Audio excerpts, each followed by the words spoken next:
Last night we had a really big storm in Texas and it snowed.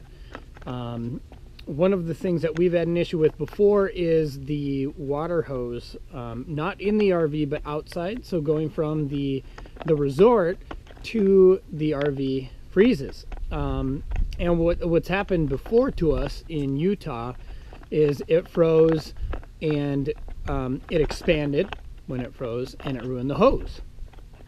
So I'm not sure if that happened yet. It hasn't thawed out. It's still frozen. But the bigger issue is that we need to do dishes and take a shower and we need water like we always do. Typically what we probably would do is just use our fresh tank, but we used up our fresh tank boondocking on our way here.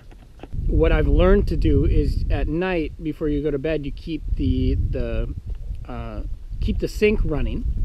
And when you keep the sink running, it doesn't allow it to freeze. Well, it got so cold last night, it got down to about 22 degrees and it froze solid. So one of the things that I'm going to do, I can't take the hose off because it's frozen. So I'm going to try something. It may or may not work, but I'm going to take a blow dryer not to the whole hose because it's 25 feet and that's just ridiculous.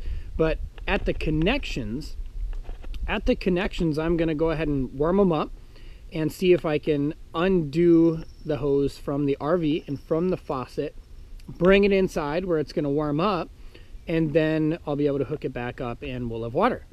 So let's give it a shot.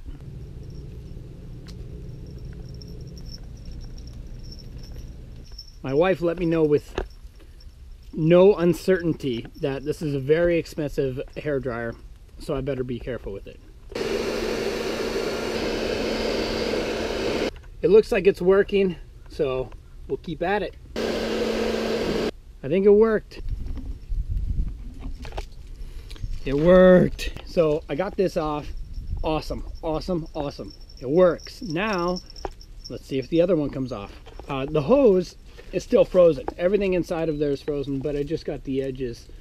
And it doesn't look ruined. So I'm pretty excited.